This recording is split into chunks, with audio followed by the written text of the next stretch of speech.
Buenas tardes a todos y bienvenidos a esta nueva jornada de la Asociación Extremeña de la Empresa Familiar. La tercera que ya hacemos este año. Llevamos ya un año de pandemia y las empresas seguimos sufriendo las consecuencias económicas de la misma. Son tiempos difíciles que estamos afrontando y en los que tenemos que utilizar todos los recursos posibles para superar la situación. Y en este contexto debemos profundizar en aspectos que nos permitan salir reforzados de esta crisis, como la planificación estratégica, proceso que nos ayudará a definir el camino a seguir y a tomar las decisiones más adecuadas para alcanzar los objetivos. A mí me gusta siempre decir que la estrategia, más que un mapa, normalmente es una brújula, que a veces necesitamos saber hacia dónde vamos para que si nos perdemos por el camino sepamos llegar hacia donde tenemos que ir. En esta jornada, pues, hablaremos de la necesidad de centrarse en la visión de la compañía a medio y largo plazo, la estrategia, y no solo en la táctica, para lo cual se analizarán una serie de certezas estratégicas que las empresas deben retomar o iniciar rápidamente si quieren mantener su lugar en el mercado. Para ello contamos con don Francisco José Sánchez Montesino, a quien paso a presentar. Es doctor en Ciencias Económicas y Empresariales por la Universidad de Granada, máster en Economía y Dirección de Empresas por el Instituto Internacional San Telmo. En la actualidad desarrolla su actividad docente e investigadora como profesor de Dirección Estratégica de Estructura de la Organización en ESIC. Además de su actividad docente, ha desarrollado su carrera profesional de más de 25 años en puestos de alta dirección en distintos sectores como son los medios de comunicación, telecomunicaciones, desarrollo industrial, formación, distribución hospitalaria y farmacéutica, etc. Actualmente es consejero en compañía de distintos sectores. Gracias, Francisco, gracias, Paco, por estar hoy con nosotros y por compartir tu conocimiento. Esta sesión de hoy la vamos a dejar abierta, la vamos a grabar y la forma de actuar hoy sería guardarnos las preguntas y al final de la ponencia, de la charla que nos va a dar Paco, que vosotros mismos podáis hacer las preguntas que consideréis oportunas. Para ello, ruego que apaguéis los micrófonos mientras que no los vayáis a utilizar y también recordar que es una sesión grabada. Sin más dilación, damos comienzo a la jornada, por lo cual le cedo la palabra a Francisco José Sánchez Montesino. Por favor, Paco, cuando quiera. Miguel Ángel, muchísimas gracias por tus palabras y buenas tardes a todos, ¿no? Le decía a Miguel Ángel que para mí esto es como un ensayo, ¿eh? Ya lo haremos de verdad, ¿eh? Lo haremos de manera presencial, no renunciemos a eso. Espero que les guste y que eso haga que nos podamos ver de manera física, ¿no? Es un placer para mí estar con las empresas familiares de Extremadura. Yo siempre digo que soy hijo no de un empresario o una empresaria, sino de empresa familiar. Creo que los que somos hijos de empresa familiar, más que hijos de un hombre y una mujer, somos hijos de una empresa familiar. Es algo que de pequeños, que te llevan a ver los almacenes o que te llevan los fines de semana a dar una vuelta, porque el hobby de tu padre es ese, pues aprendes a que eres hijo de una empresa familiar. Por lo tanto, entiendo muy bien la situación, la problemática, las virtudes de la empresa familiar y, de hecho, en las empresas que después comentaré un poco los sectores, estoy en empresas familiares. Por pura coincidencia, no lo he buscado, no soy consejero porque me planteé ser consejero, sino porque bueno, depositaron determinadas personas la confianza en mí y es algo que yo me he ido planteando como muy poquito a poco y siempre pidiendo permiso en la empresa en la que estaba ya como consejero para poder asumir alguna otra responsabilidad y es algo que lo tengo bastante limitado. Quisiera hacer unas consideraciones previas, ¿no? Una de ellas, se la comentaba antes a Miguel Ángel y a Ángel, al que le agradezco también la oportunidad de contar conmigo para esta ponencia. Unas consideraciones previas que son las siguientes. Si tenía claro y Miguel Ángel lo expresa muy bien, que yo venía a explicar certezas o a no divagar demasiado, porque en la estrategia podemos tener siempre ese problema. Lo tengo más claro porque, bueno, esta mañana me avisaron del fallecimiento de un gran amigo, de Ángel Gijón, al que quería recordar públicamente porque además es presidente de la Cámara de Comercio de Motril y que ha fallecido después de 5 meses de lucha pues por el efecto del COVID, ¿no? Quizá cuando yo me refiero al COVID como un paréntesis, no quisiera olvidarme de que es un paréntesis doloroso. Pero ya no voy a volver a referirme a esta cuestión, sino que me referiré al COVID como un paréntesis. Segundo lugar, la charla es una ponencia de unos 40 minutos, por lo tanto, yo trataré 40-45 de desbrozar algunas certezas que Miguel Ángel lo ha expresado muy bien, que son certezas para mí, dentro de una persona que trabaja en la estrategia desde hace muchísimo tiempo. Después con Ángel pactamos o consensuamos, me decía él, oye, PowerPoint, cuanto menos mejor, ¿no? Y yo le dije, no asistiría a mi primera, o él no estuvo, o no estaría en los primeros 5 minutos, pero siempre que empiezo una clase, un seminario, una conferencia, siempre digo que hay 3 formas de morir. Se puede morir por muerte natural, por muerte accidental o por PowerPoint. Entonces, procuro, y esa es una frase mía, esa frase tiene mi copyright, ¿no? Entonces, procuro que no mueran de tal. Sí que soy muy de pizarra. Entonces, no me resistiré a hacer algún esquemita, alguna cosa en la pizarra, pues que creo que además es la mejor manera de destacar o de hacer ver determinadas cosas que uno quiere señalar. Y la tercera consideración previa a la cuarta es la del título. El título, que es así un título con un buen rimbombante, yo le voy a dar una traducción.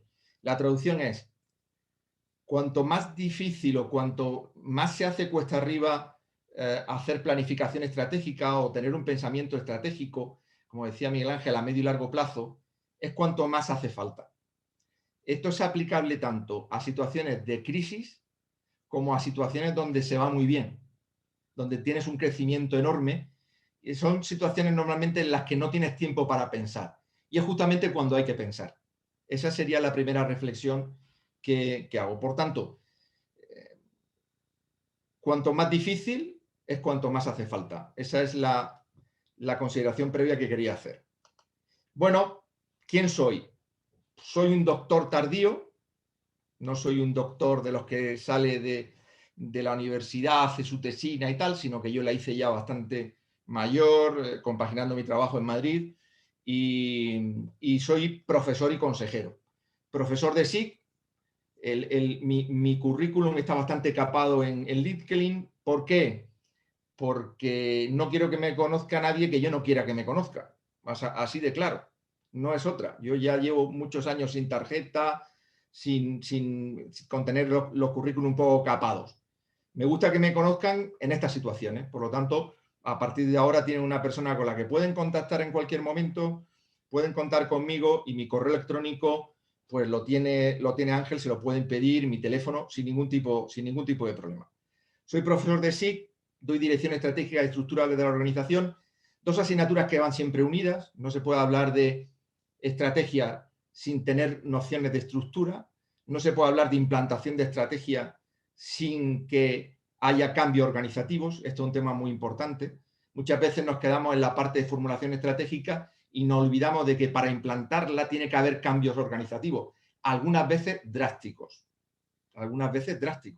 porque lo que más se opone a una estrategia muchas veces es la propia mentalidad de las personas que tienen que llevarla a cabo. Y por otro lado, digo profesor de SIC en la mayoría de campus de SIC en toda España, y por otro lado consejero. Se lo decía antes, consejero les diría que ya con bastantes años, pero de una manera no pensada, no deliberada, ¿no?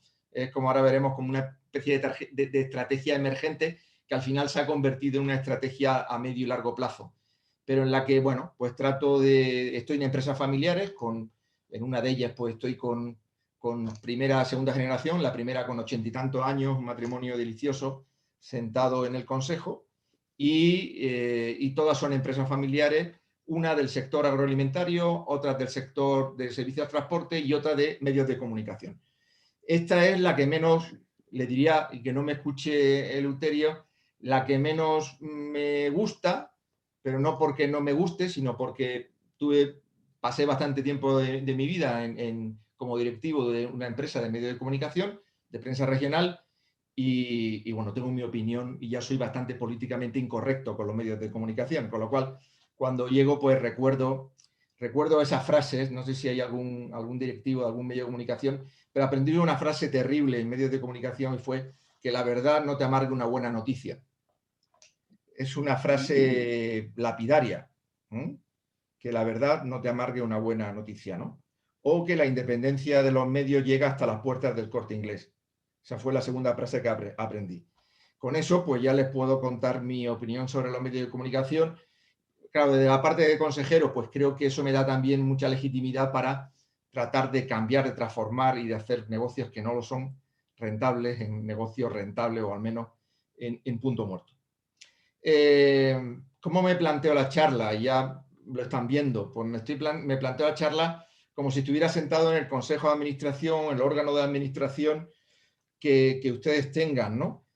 Aquí no hay empresas grandes o pequeñas. Yo siempre digo, yo estoy en una empresa, una de ellas tiene 1.200 trabajadores, factura 250 millones de euros y gana bastante menos o es menos rentable que otra que tiene 30 trabajadores y factura otros 200 millones de euros.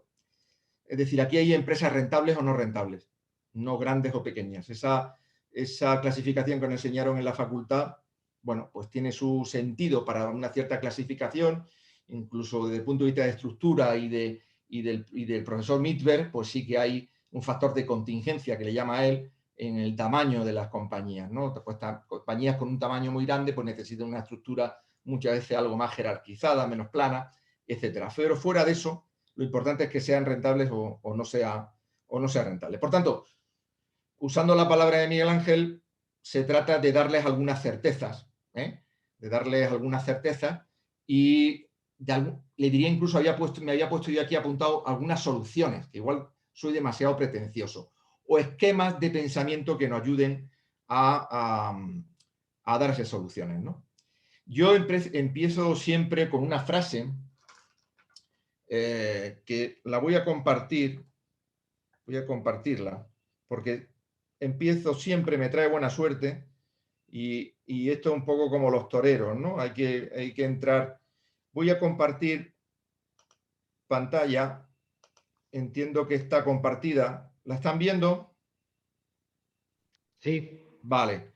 Aquí está mi nombre, mi correo, que lo tenía aquí apuntado por si lo ponía al principio, pero yo siempre empiezo con esta frase que algunos de ustedes ya habrán visto, porque entre los que están ahí hay amigos, gente que conozco y que lo recuerdo de alguna sesión que le he dado, y siempre empiezo con esta frase de Thomas Edison, de Thomas Alva Edison. A los incrédulos le pido que, bueno, pues que no molesten a los que lo seguimos intentando, ¿vale?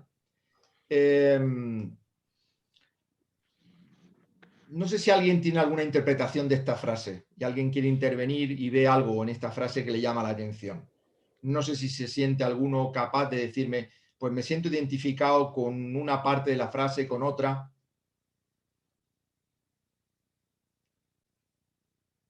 ¿Qué son los que están al otro lado, que son incrédulos o son de los que lo siguen intentando?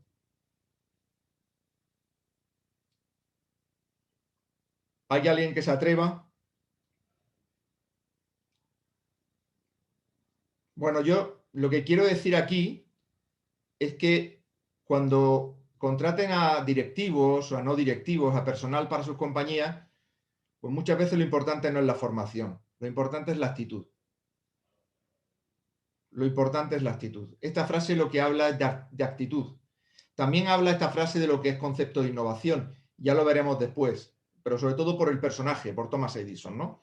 Que seguro que alguno está pensando, inventó la bombilla, no inventó la bombilla.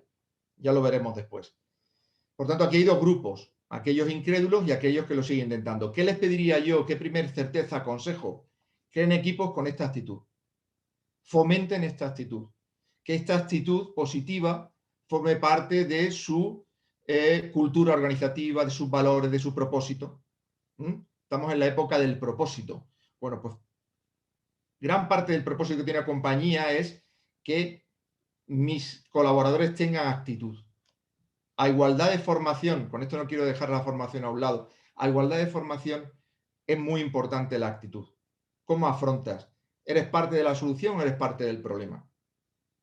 Cuando asistan a una clase mía larga, yo doy sesiones de 5 horas,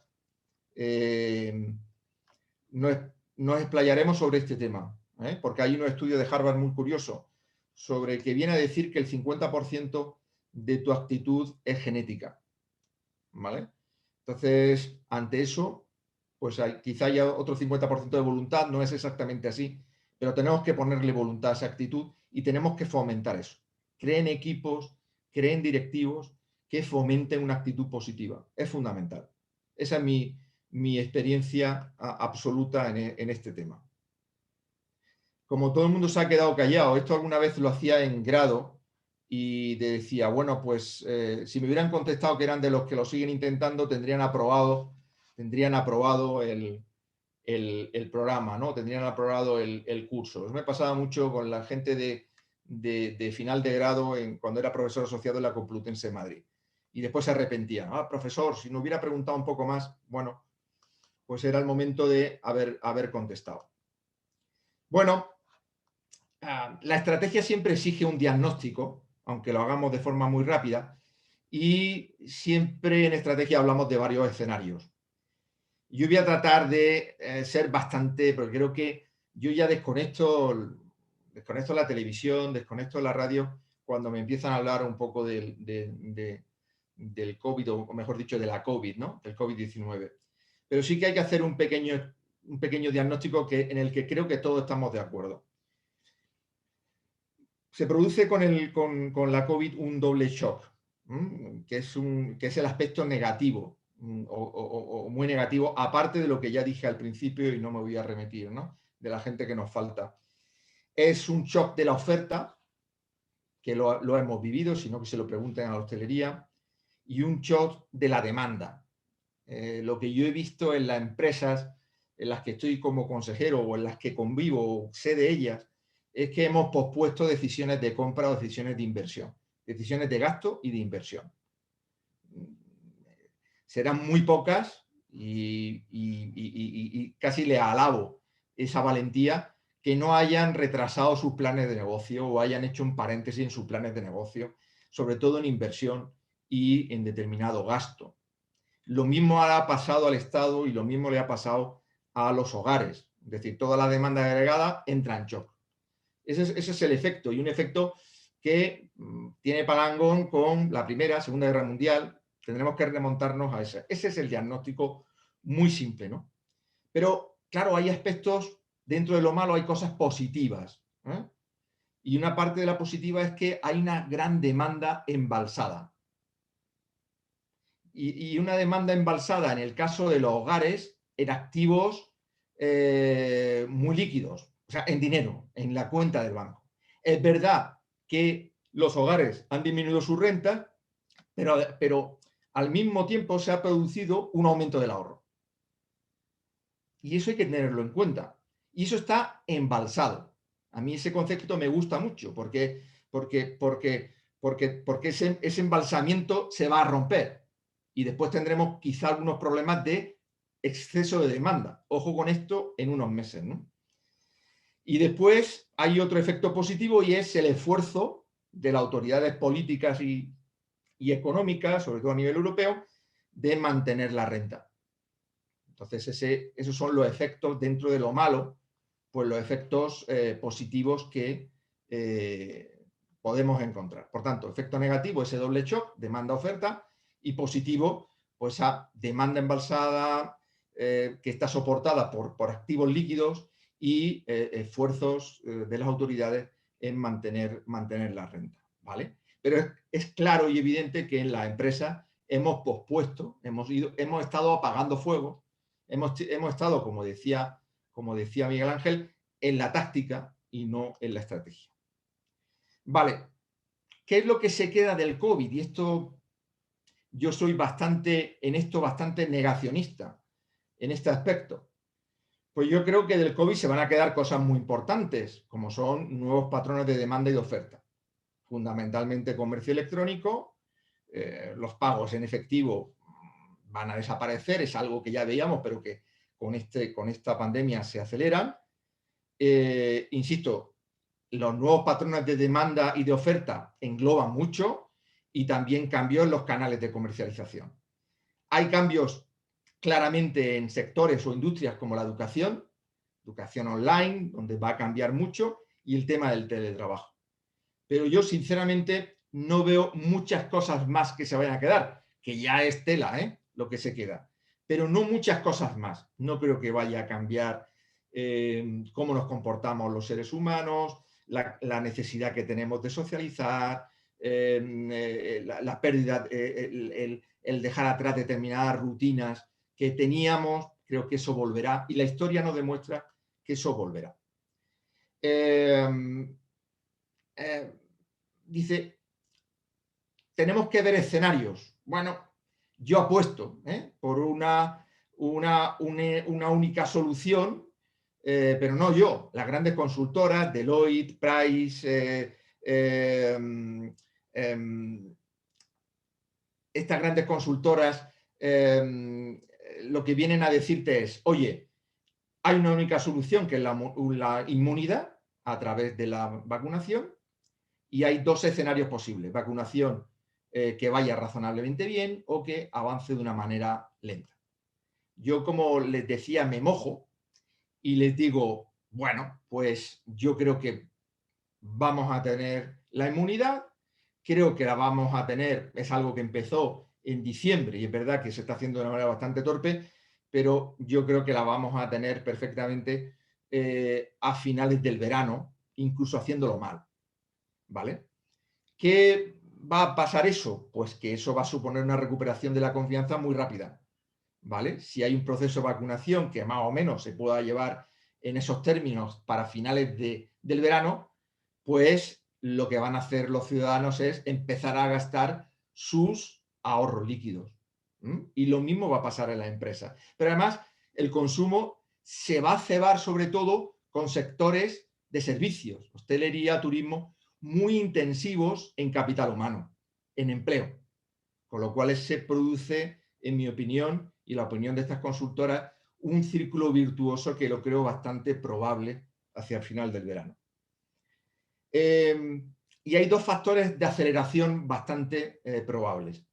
Uno es la recuperación del turismo exterior y otra es la inyección de los fondos, que ya vi que tuvieron, y además lo celebro, que tuvieron una sesión sobre los fondos europeos de Next Generation, porque no crean que todas las empresas estén al tanto de lo que esto puede suponer, que no tenemos todavía una gran certeza, pero sí que hay que estar atentos, sí que hay que estar atentos. Estamos hablando de 27.000 millones para 2021.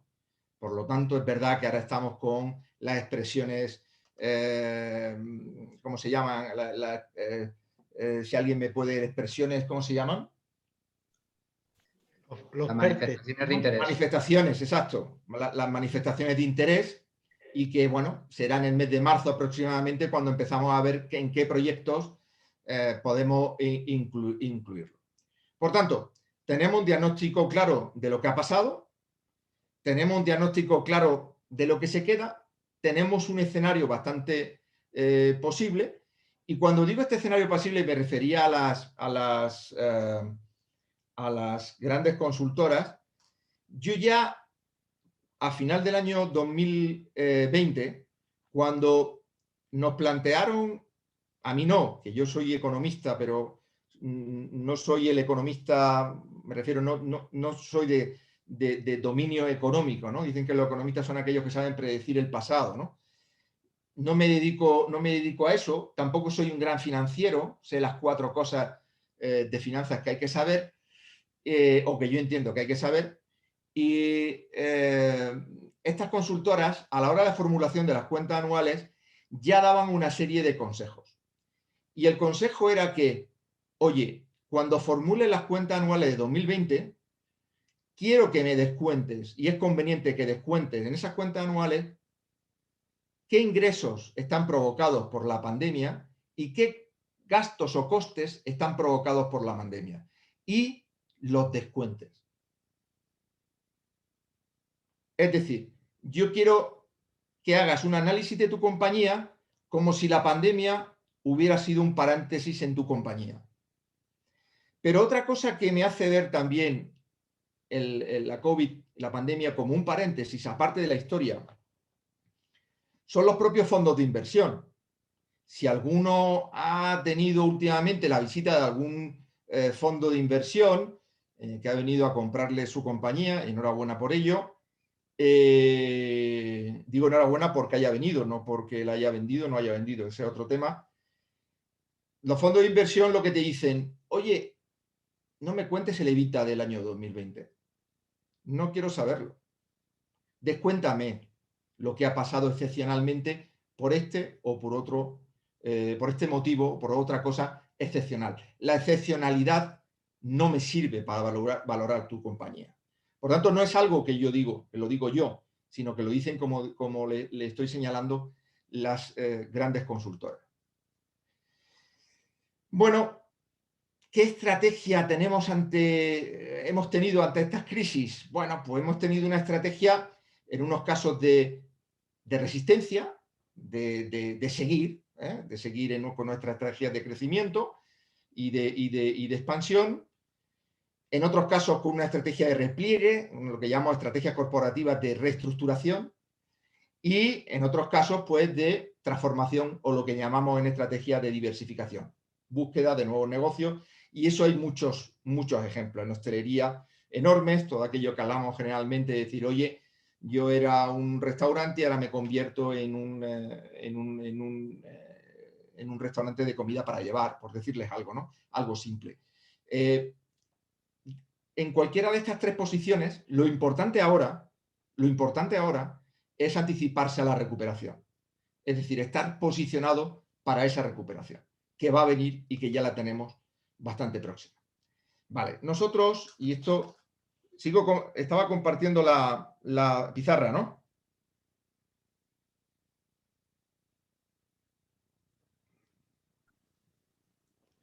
¿Ven la pizarra? Sí, la tienes compartida, Paco. Vale. En la pizarra, este es el proceso de pensamiento o planificación estratégica. Quien haya hecho planificación estratégica en planificación de marketing estratégico es exactamente igual. Siempre tienes una parte de análisis, una parte de formulación y una parte de implantación.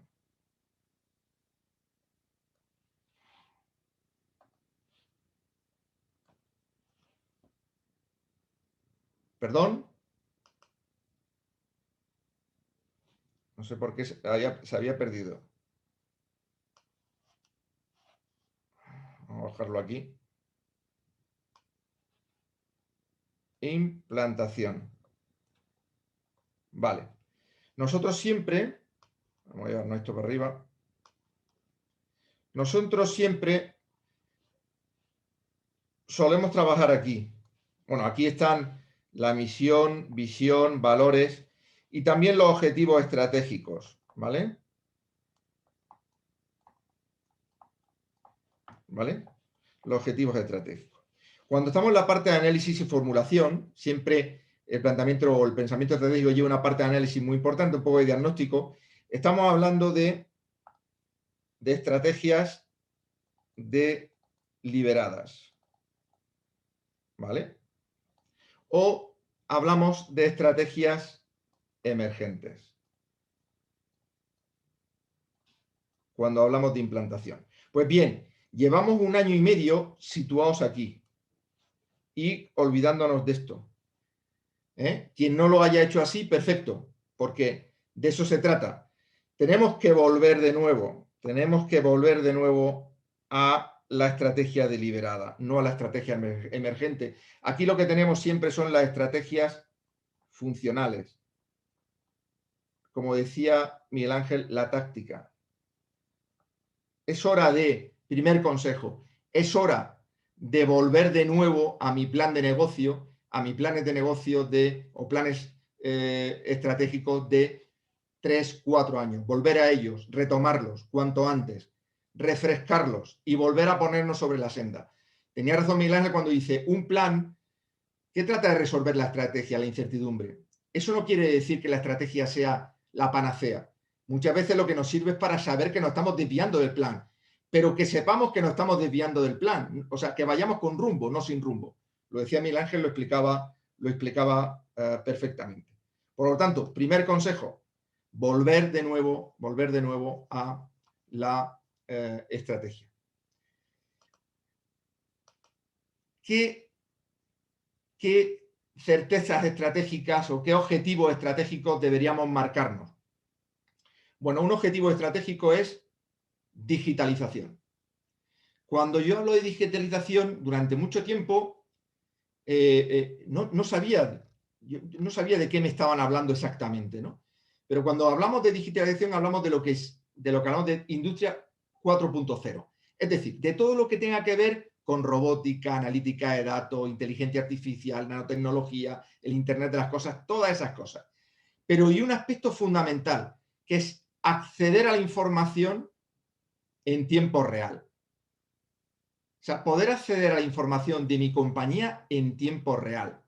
Si ustedes este aspecto lo tienen ya, y volveremos después sobre ello, perfecto. Pero si no lo tienen, es uno de los focos o donde hay que enfocar este tema de la digitalización. Es difícil tomar decisiones si tus cierres mensuales, incluso tus cierres anuales, no lo estás viendo prácticamente en tiempo real, sino que tienes que esperar un mes o mes y algo a verlos. Este es un tema importante y este es un tema que toda la parte de digitalización no lo va a dar, ¿no? Con esos tres pasos de lo físico a lo digital y lo digital a la toma de decisiones. Es decir, lo importante ya no es analizar los datos, sino que esos datos que estoy analizando me permitan tomar decisiones rápidamente. ¿De acuerdo? No le insisto sobre este tema porque creo que lo vieron hace unas semanas. El tercio de los fondos de Next Generation de la Unión Europea son para digitalización. Por lo tanto, hay que estar atentos. Yo no digo yo siempre, con los empresarios que estoy, las empresas que estoy siempre dicen, nosotros confiamos de nuestra fuerza propia, de nuestros propios recursos, no de lo que pueda venir. Vale, pero hay que ver cómo viene esto, cómo le va a influir a tu competencia, si tú puedes estar en algún proyecto de I+D o de un proyecto en el que puedas sacarle partido, ya lo veremos después, no solo por la vía de las deducciones, sino o la activación de gasto, sino también por la vía de que sea algo realmente aplicable al mercado y rentable para ti o a tus procesos. Por lo tanto, hay que estar atentos a estos fondos y ahí no voy a insistir porque tuvieron una charla y demuestra su inquietud y el acierto de esa inquietud sobre este asunto. ¿Qué hacer en digitalización? Para ser concretos. El aspecto, o sea, lo primero, abrir la mentalidad de mi gente hacia ese tema. ¿Cómo puedo abrir? Con la formación. O sea, la formación es lo más transformador que hay en la mentalidad de las personas, de nuestros colaboradores. Si queremos implantar nuevas estrategias y no queremos cambiar a las personas, que muchas veces es irremediable, métanlas en algún programa de formación. Fundamental. Un segundo aspecto en el tema de digitalización es ¿qué es innovar? A mí me gustaría que alguien me dijera, si alguien se atreve, digo se atreve en el sentido, yo no estoy examinando a nadie, pero ¿qué es innovación? Porque son palabras que utilizamos muchas veces de forma vacía. ¿Qué es innovar? ¿Innovar es inventar? ¿Alguien me puede decir qué es innovación? ¿Qué es innovar?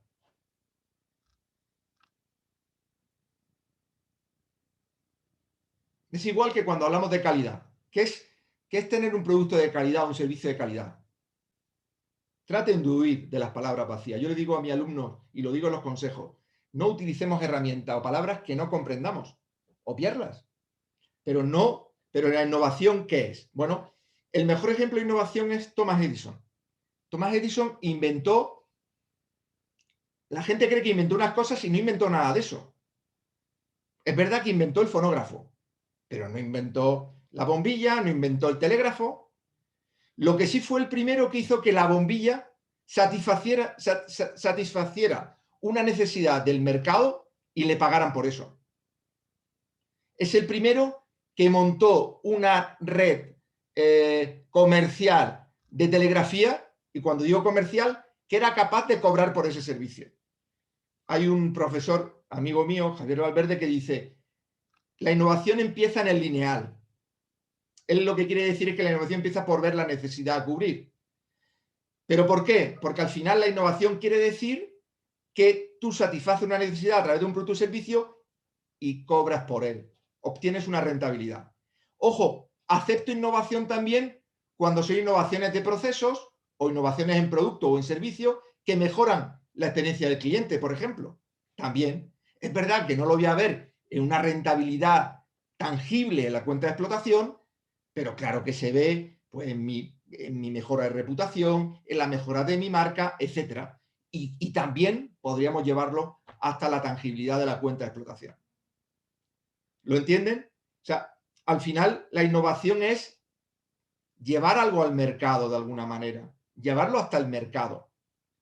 Muchas empresas hacemos mucho tema de investigación y desarrollo, incluso publicamos algunos papers, pasa mucho en sanidad, pero eso no es para la empresa, le diría que eso es para la universidad, mal entendida la universidad también, que más bien la publicación de paper, yo acabo de presentar una hora en marzo, me acaban de aceptar la publicación, y para mí ya no, pero para mucha gente que me acompaña es un tema más curricular que un tema de aplicación efectiva para mejorar un servicio, para mejorar un producto o para hacer más rentable una compañía.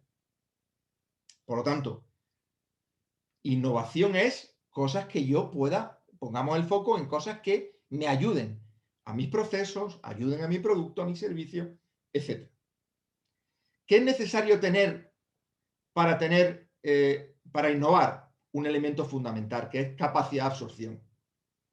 Es una capacidad que es la capacidad que puede tener desde una organización a un individuo, me da igual, de adquirir conocimiento de exterior, es decir, no inventar, sino recoger lo que ya está inventado, aplicarlo a su compañía, obtener una ventaja competitiva.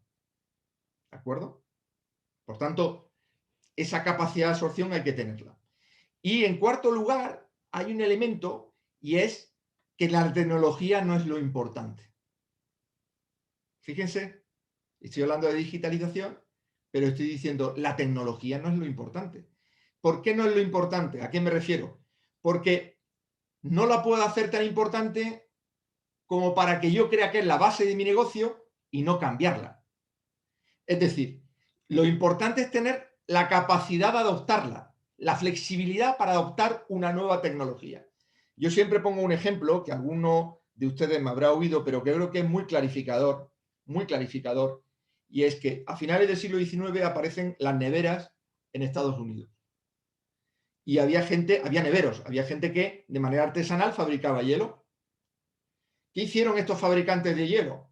Bueno, pues mejorar los medios de locomoción, mejorar sus almacenes de distribución, acercarse al cliente, aumentar su cercanía, la promoción, el empujar al mercado. Y no se dieron cuenta que su negocio no era el hielo, su negocio era el frío. Yo que he estado mucho tiempo en medios de prensa y de comunicación, en los de prensa escrita no se dieron cuenta que su negocio no era el papel, la imprenta. Su negocio era la información. Da igual con qué tecnología. Por eso digo que da igual. No es que la tecnología no sea importante, sino que siempre tienes que estar preparado para adaptarte a una nueva tecnología. Siempre que tienes que ser esponja para adaptar una nueva tecnología. La muerte de las industrias, en mi experiencia, vienen cuando mueres con la tecnología que te dio de comer. Cuando en vez de pensar en cómo cubres la necesidad del cliente, estás pensando más en la tecnología con la que tú lo has hecho, con la que tú has cubierto esa necesidad a lo largo del tiempo. Si hoy pensamos en medios de comunicación como Antena 3 o Mediaset, A3 Media o Mediaset. Mediaset, ahora en el COVID no, pero Mediaset puede estar con unos beneficios recurrentes, antes de impuestos o después de impuestos, creo que después de impuestos, de 300 millones de euros. ¿Vale? Y ellos están siempre, no sé si se dan cuenta, se están metiendo constantemente con soy la primera cadena en prime time, tú eres menos que yo. La competencia es A3 Media y la de A3 Media es Mediaset. Pues no, la competencia de Mediaset y A3 Media es lo que nosotros llamamos una estrategia de productos sustitutivos. Aquellos que cubren una necesidad con una tecnología, la misma necesidad con una tecnología distinta y de una manera mucho más amable. En este caso, su competencia es HBO, Netflix, etcétera, etcétera, etcétera. Ojo con esto, muchas industrias mueren con su tecnología y como además es la que te está dando dinero, es la que conoces, es muy difícil o va en contra de tu propia mentalidad cambiar. Los mayores enemigos de los periódicos online eran los periódicos offline. Los mayores enemigos a nivel personal de las redacciones online fueron las redacciones offline. Por eso, los únicos medios que han triunfado en Internet son medios nativos en Internet o aquellos en los que ha habido una transformación bestial en el perfil del personal que atendía ese tipo de redacciones. Y tienen ahí Washington Post con Jeff Bezos, etcétera, y otros ejemplos de cambio organizacional para poder implantar una nueva estrategia. Bueno, por tanto, el tema de la digitalización y de la capacidad de absorción para poder obtener una nueva tecnología tiene que ser una máxima en nuestra compañía, a medio y largo plazo. Otro objetivo muy relacionado con el tener nuestra información financiera, cuando digo financiera digo de control, de cuadro de mandos a tiempo real. Debemos tener el objetivo de mejorar nuestros cuadros de control, nuestra información a tiempo real. Nosotros tenemos que tener nuestras compañías preparadas para una due diligence constante, permanente. Yo, afortunadamente, he estado en varios procesos de compra o venta de compañía. Digo afortunadamente porque son traumáticos, salgan bien o salgan mal, que tampoco sé muy bien lo que es que salgan bien. Esto es como el éxito en las personas. No sé muy bien qué es lo que es salir bien o salir mal un proceso de venta y de compra.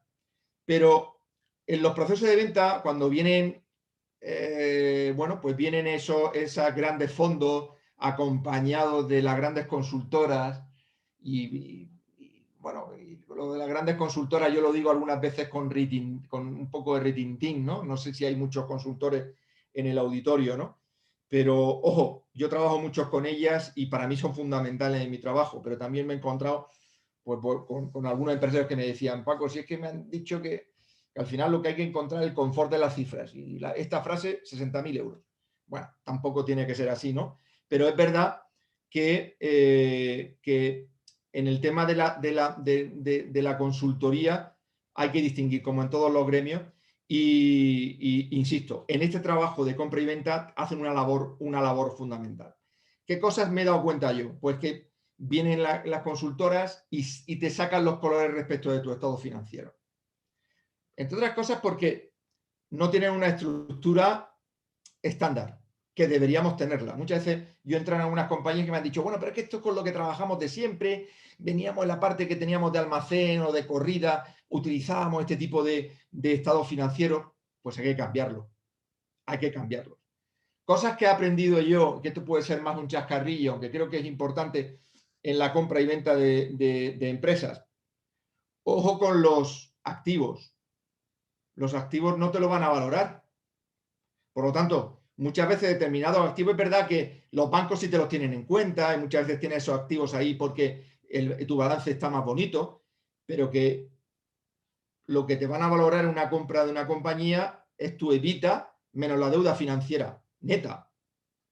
¿Vale? Con lo cual, muchas veces esos activos, sobre todo en empresas familiares que tienen muchos activos patrimoniales, no directamente unidos a las operaciones de la compañía, metidos en la empresa, es un error. Es un error. Por tanto, tengo que tener estado financiero estándar, estado financiero o cuadros de mando sacados en tiempo real, esto es muy importante, y de alguna manera estandarizados. No puede venir en un momento dado una consultora a hacer una due diligence y decir, oye, te voy a cambiar ahora todo el esquema. No, ya tenemos que tenerlo ese tema resuelto. Otro de los objetivos fundamentales es profesionalizar la gobernanza. Esto también algunos de ustedes me han oído y me han oído en una ocasión, y yo, la disyuntiva entre qué tiene que ser primero empresa-familia, yo la tengo muy clara. Lo primero, y lo digo porque yo soy un hijo de empresa familiar que no trabaja en la empresa familiar, que no quise trabajar en la empresa familiar. Y por tanto hablo con bastante conocimiento. La empresa tiene que estar al servicio de la familia, es decir, la empresa tiene que hacer que esa familia pueda ir bien, puedan reunirse los que trabajan y los que no trabajan en la empresa en Navidad felizmente, pueda mantenerse esa familia unida a lo largo de generaciones, por supuesto. Lo que no puede estar al servicio de la familia es la gestión y la gobernanza de la compañía. Es decir, vale que la empresa esté para ayudar a que la familia siga adelante, a que viva bien, a que tenga un cierto nivel de vida, a que puedas darle a tus hijos, pues por lo menos lo que te dieron tus padres. Pero lo que no puede estar al servicio de la familia es la gestión o la gobernanza. Aquí ya sí que no hay fatigas, hay que comerse las fatigas. Aquí sí que hay que decir, mira, no puedes estar, no estás preparado, no puedes estar en el consejo de administración, no puedes estar como director de operaciones o no puedes estar como director comercial. Puedes estar efectivamente como propietario y cobrar cuando lo haya, y hay que procurar que lo haya, el dividendo correspondiente. Por tanto, decíamos digitalización, capacidad de absorción, cuadros de mandos en tiempo real y estandarizados, y profesionalizar la gobernanza de la compañía. Ese es otro de los objetivos que creo que es fundamental. Aunque me ceda, los voy a dar todos, ¿vale? Aunque nos vayamos un poquito de tiempo, si no les importa. Si Miguel Ángel, si importa, me lo dices y termino antes. Otro aspecto muy fundamental y que yo me di cuenta en los consejos que nos dejamos guiar por cantos de sirena, y es cuál es mi estrategia competitiva. O sea, cuando vienen a un seminario de estrategia conmigo, yo siempre les hago un esquema de Porter que es trabajo en diferenciación o en liderazgo en costes. Y es verdad que es demasiado reduccionista este planteamiento. Cuando hablo de estrategia competitiva estoy refiriendo a qué es lo que a mí me diferencia de mis competidores, cómo hago yo las cosas, ¿eh? Aunque haya otros competidores que se basen en mi misma estrategia competitiva. Y hay dos fundamentales: estrategia competitiva de diferenciación y de liderazgo en costes. La primera, yo siempre, para explicarla de una manera muy resumida, ¿cómo sé yo si estoy trabajando en liderazgo en costes o en diferenciación? Pues mire, si yo elevo el precio de mi producto o servicio un 20% o un 30% y la gente me sigue comprando igual, estoy en diferenciación. Si yo mi producto o servicio lo elevo un 10%, ya no estoy diciendo un 20%, y dejan de comprarme, estoy trabajando en liderazgo en costes. En las empresas que yo trabajo, claramente son de liderazgo en costes. Difícilmente encuentras unidades estratégicas, hay algunas unidades estratégicas de negocio en algunas compañías, pero las que más abundan son de liderazgo en costes, y no es ni a favor ni en contra. Ahora, tienes que saber cuál es tu ADN, cuál es tu esencia. ¿Por qué? Porque yo muchas veces me doy cuenta que es verdad que los que trabajamos liderazgo en costes tratamos de hacer cosas para diferenciarnos, pero eso no es estar en una estrategia de diferenciación. Eso es que hago determinadas cositas. Pero donde yo no puedo fallar es en la eficiencia, es en los procesos, es en las fuentes de ventaja competitiva en costes, economías de escala, volumen, control férreo de los costes. Independientemente que después haga cositas para diferenciarme, pero no tengo que perder. Cuando se pierde el norte en cuál es mi estrategia competitiva predominante, suele ocurrir que nos cargamos de costes de estructura con departamentos que no sirven para nada. Digo que no sirven para nada porque no ayudan, en mi cadena de valor no aportan valor al producto y servicio que estoy llevando al final al cliente. Y esto hay que tenerlo muy, muy en cuenta. Unido a este aspecto de liderazgo en costes, de predominio de liderazgo en costes en las compañías, un tema en el que tengo que poner un énfasis especial y un objetivo estratégico especial es en el tema de la eficiencia. Es en el tema de todos los... Y en esto sí que hay consultoras potentísimas, muy importantes, y que nos pueden echar una mano en todos los temas de Lean Manufacturing o en todos los temas de Hoshin Kanri. Cuando hablábamos de Hoshin Kanri estábamos hablando de brújula y control, ¿no? Que hablaba Miguel Ángel. Es un poco ese todo origen japonés, es un poco una filosofía de planificación estratégica y de implantación basada en la eficiencia. La eficiencia, como saben, es la que se basa en los recursos. La eficacia es los objetivos. Es decir, soy eficaz cuando cumplo los objetivos, soy eficiente cuando cumplo esos objetivos con los mínimos recursos posibles. Si yo estoy en una empresa donde yo tengo un producto, entre comillas, estándar, o un producto que no es demasiado diferenciado, y que además, si elevo mi precio de mi producto o servicio, pierdo mis clientes respecto de la competencia, pues lógicamente tendré que ser muy bueno y tendré que trabajar mucho en eficiencia en mis procesos, desde un punto de vista operativo y desde un punto de vista estratégico. Otro tema que no me quiero ir sin decirles, porque yo estoy marcado por la crisis de 2007, marcado, le diría que tarado por la crisis de 2007, vi a gente con muchos problemas que todavía siguen arrastrando, y gente que desapareció literalmente.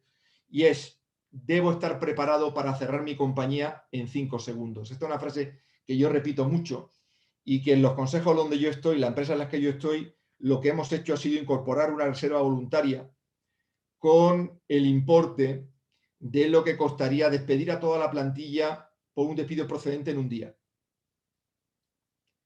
En algunos casos lo que se ha hecho es esa reserva voluntaria y en otros casos hemos adoptado, para que no sea tampoco una pérdida de valor del dinero en caja, el tenerlo en un activo, ¿cómo se llama? Activos que se pueden transformar fácilmente o que son de fácil liquidez, ¿no? En algún fondo de inversión que rápidamente puedas tener y que por lo menos aproveches esa caja o esa tesorería, ese dinero lo aproveche de alguna manera, tenga alguna rentabilidad, pero guardado para que la propiedad tenga la facultad, y para eso es el propietario de una compañía, de decir hasta aquí he llegado, la vendo, la cierro, hago lo que quiera con ella y cumplo expresamente con mi responsabilidad social corporativa. El concepto de responsabilidad social corporativa, que también podríamos hablar, pero que es mi responsabilidad social corporativa como empresario cuando yo cierro mi compañía, es que a todo el mundo le dé todo aquello que le corresponde y le pertenece. Ese fue el gran drama de muchos empresarios en el año 2007 y posteriores, 2008, 2009, que cuando quisieron cerrar bien sus compañías, cuando quisieron alguna de sus compañías reestructurar, no pudieron porque no tenían dinero para poder darle a los trabajadores, a los colaboradores, lo que les correspondía. Y por último, y uno de los últimos objetivos, es, y esto, si hay algún financiero me dirá qué barbaridad, pero a mí me va bien con este consejo, con este objetivo estratégico en la parte de finanzas, y es que nunca mi deuda financiera neta sea superior a 4 veces mi EBITDA. A mí el EBITDA es algo que nunca me ha gustado, me lo he encontrado, no me gustó nada en la crisis 2007-2008 porque vi cerrar empresas con EBITDA positivo, y después no me ha gustado nada cuando los fondos de inversión vienen a comprar empresas porque me parece una valoración un poco de moda, un poco de moda. En este sector aplicamos multiplicador de 7 porque educación, en este que agroalimentaria porque ahora los fondos están llenos y quieren, aplicamos 10, en otro aplicamos... me ha parecido siempre un poco ficticio, ¿no? Entonces, esta es una manera de conectar el EBITDA con la parte que le falta al EBITDA, que es, como saben, los intereses y la amortización están por abajo del EBITDA.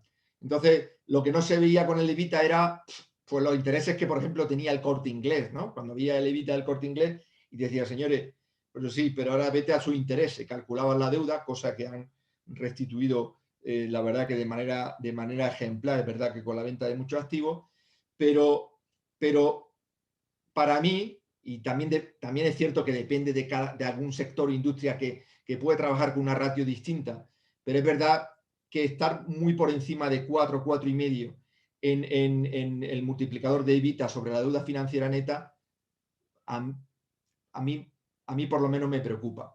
Entonces, uno de los objetivos que trato de imponer en las compañías a las que llego, muy traumatizado por el hecho de la deuda, que hay que siempre que devolverla, ya saben que la deuda financiera neutra es la deuda con bancos, menos lo que tengo en la caja y lo que tengo en activos fácilmente convertibles, bueno, pues esa deuda no debe superar 4 veces el EBITDA, ¿vale?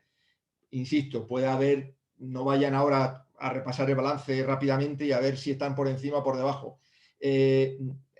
Puntualmente se puede estar por encima, pero sabiendo que hay que volver un poco atrás, volver sobre la senda y estar en ese aspecto. Y por último, y con esto sí que ya termino, les quiero señalar algo que esto, ya sabéis, cuando hablamos los de estrategia, hablamos de línea estratégica, muchas veces se confunde la estrategia con el objetivo, con la línea. Las líneas son agrupaciones de objetivos.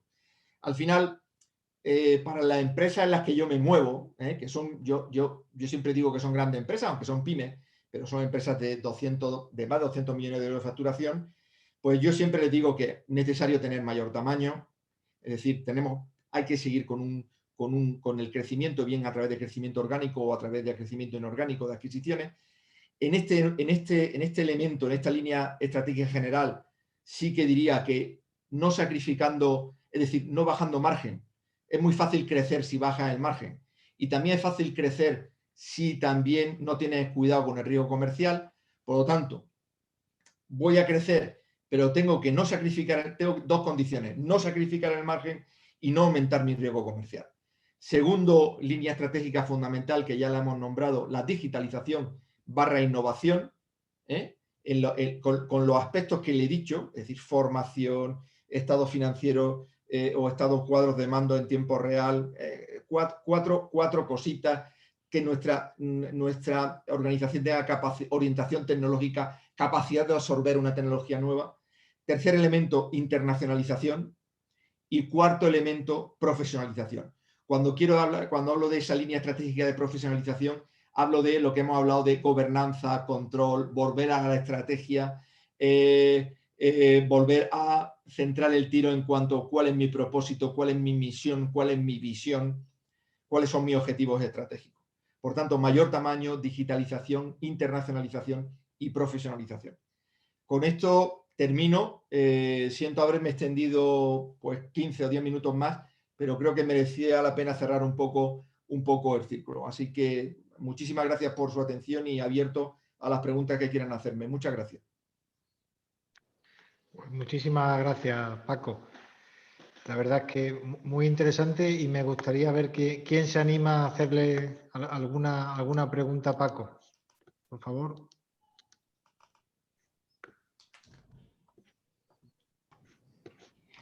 Hola Paco, buenas tardes. Hola. Bueno, encantada de saludarte, que sabes que bueno, soy una fan tuya de Póster. Muchas gracias, Susana. Bueno, mira, mi pregunta es la siguiente. Yo creo que lo de la 4.0, eso es un misterio sin resolver. ¿Tú no crees que hay varias velocidades? Que actualmente estamos focalizando en la 4.0, que muy bien las pymes no sabemos lo que es, que según el sector hay algunas que están en la 1, en la 2, en la 3 o incluso en la 1, y que para llegar a la 4 hay que pasar por un proceso antes. No Sí. podemos pasar de la 1 a la 4 directamente. ¿Tú crees que en realidad se están haciendo las cosas como se deben de hacer? A nivel del diagnóstico empresarial, a nivel de... Totalmente de acuerdo contigo, Susana. Esto es como cuando yo a mis alumnos les digo, no apliquéis herramientas que no comprendéis. Entonces, yo he tratado de, cuando hablo aquí de digitalización y además vemos que la Unión Europea va a dedicar 1/3 de los fondos que vienen, van a ello, yo lo que me planteo es qué pretende la Unión Europea. Y pretende dos cosas, que yo sí lo entiendo. Es decir, oye, quiero ser más competitivo y lo que entiendo por ser más competitivo es que yo con la digitalización mejore ciertos procesos, por tanto tenga ahorro de costes, así de claro. No estoy pensando en innovaciones disruptivas, ni hablar, o sea, eso se me escapa. Ya llegarán y nos las presentarán. Y como yo digo, yo tengo un amigo, Juan González de la Cámara, que fue el fundador de lo que hoy es Sexor, que digo, Juan, tú vas 5 años por delante, menos mal que te tengo a ti y tú me tienes a mí, porque yo soy el que te digo, va 5 años por delante. Entonces, cuando llegue, llegará. No podemos adelantarnos, no estamos preparados para adelantarnos, ni tiene sentido. El mercado no va, ese beneficio que a priori te plantean no va a llegar a corto plazo o a medio, por tanto no me interesa.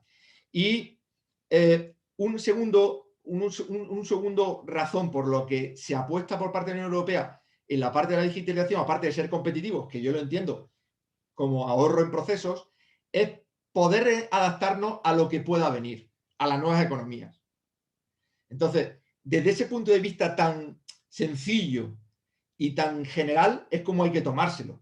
Es decir, oye, yo voy a ir adoptando todos aquellos procesos de digitalización que vayan apareciendo, pero con una pretensión es, si aparece una nueva economía, si yo mañana tengo que, por ejemplo, yo lo he visto muy claro, he estado dando un programa de salud en Sevilla con la gente de los grandes hospitales andaluces y las grandes aseguradoras andaluzas a nivel nacional, ¿no? Pero que están en Andalucía.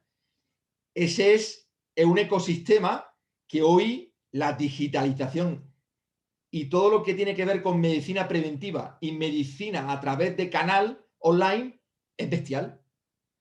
O nos ponemos a empezar a prepararnos en ese camino o nos pillará el toro.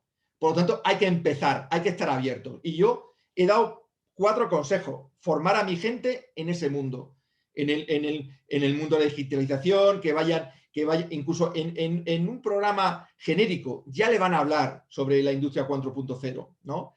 Segundo, no errar el tiro, no digitalizo por digitalizar, digitalizo para innovar. ¿Y para innovar qué significa? O tengo una mejora de procesos y un ahorro de costes, o tengo una mejora en mi servicio, en mi producto, provocada por esa digitalización, orientación tecnológica, por esa innovación.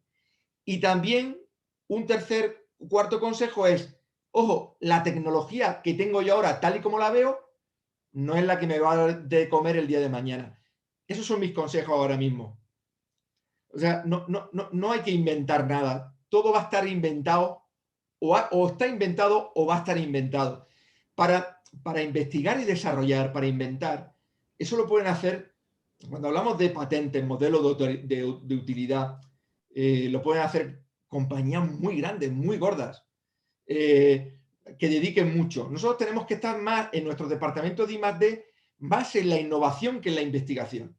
Más en la I última, no en el I y la D inicial. ¿Entiendes, Susana, lo que digo? Sí, lo que pasa es que mi pregunta es, además de eso, o la reflexión que yo quiero hacer. Tengo el caso de un sector como el mío, en el que la mano de obra es de servicio y es una carga importantísima en la empresa. Al final los procesos dependen de la mano de obra. Digitalizar también es digitalizar personas. ¿Tú crees que se está focalizando lo suficiente en tener competencias claves en las empresas? Porque por mucho que yo tenga robótica, por mucho que tenga un ERP o tenga 100.000 cosas, apps para todo, al final, cuando la carga de personas o la carga de mano de obra, porque vende el servicio, es importante, habrá que empezar por digitalizar personas. ¿No se está focalizando mucho en ese sentido? Susana, lo que me dice es que lo que iba a decir igual no es correcto políticamente. Susana, yo trabajo en una empresa, soy consejero de una empresa que tiene 1.200 trabajadores, donde la subida del salario mínimo interprofesional, nada más que el efecto de la subida del salario mínimo interprofesional, porque estamos hablando de un trabajo de manipulación de fruta y hortaliza, ha supuesto un incremento del 10% en mis costes. ¿Usted cree que nosotros estamos pensando en digitalizar personas o no? Yo creo que te estoy preguntando, Paco. Yo estoy preguntando. Sí. Entiendo que sí, pero... Sí. Y además esto me hace tener una reflexión y es, si todo el mundo piensa como yo, que es que mi plan es de 1.200 pasar a 800 y de 800 pasar a 700 y de 700, aquí hay un proceso que al principio no va a ser rápido, sino que es lento. pero después sí puede ser bastante rápido. Pero mi propósito, mi objetivo, más que mi propósito, es disminuir esa carga de personal, porque además como tenemos un sistema laboral que es inflexible, para mí no es un coste variable, es un coste fijo. Es un coste fijo. Por lo tanto, ¿cuál es mi objetivo estratégico? Disminuir ese coste. No, ya no trabajo solo en Lean Manufacturing para mejorar eficiencia. Es que no puedo tener ese personal si quiero estar dentro de 5 años vivo. Sí, la competitividad. No lo puedo tener. Por lo tanto, yo sí que estoy pensando, ¿qué consejo? A mí ahora me han metido en el departamento nosotros tenemos un plan director y la gente del consejo no estamos, pero hay como comisiones delegadas. Entonces, a mí me han metido en la comisión de I+D+I. ¿Por qué? Porque teníamos un departamento de I+D+I que lo único que hacía era investigación y desarrollo, pero nada que fuera aplicado a tener menos personas. Yo quiero que focalice el departamento en tener menos personas. Así de claro. Y esto me ha hecho, el otro día tenía esta conversación con el consejero delegado, de señores, no seremos los únicos que están pensando en esto, y lo que también viene para quedarse, digo a largo plazo, es la intervención del Estado. Y digo esto porque aquí se produce un problema filosófico, y es que no va a haber trabajo para todas las personas. Y por lo tanto el reparto de la riqueza a largo plazo será algo, o sea, tendremos que pagar a gente por no trabajar. Eso va a ocurrir. Y por eso el tema de la renta mínima, no sé si con el enfoque de ahora, pero con el enfoque del futuro, será algo, estoy convencido que se implantará. Se implantará. Convencido. Muchas gracias, Susana. Gracias, Paco. ¿Alguien más anima?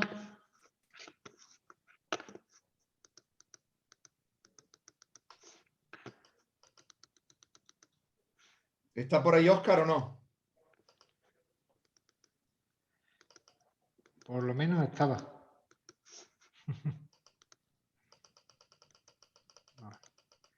Bueno, pues no sé, si no hay más preguntas, no hay más consideraciones, pues Yo damos encantado.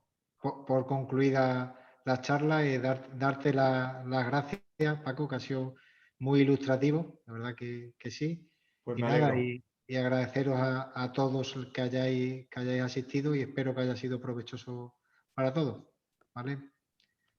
Pues Un abrazo. Miguel Ángel, muchísimas gracias. Gracias a todos. Y me tenéis a vuestra disposición. Fuerte abrazo. Gracias. Cuidaros. Hasta luego, Susana. Adiós.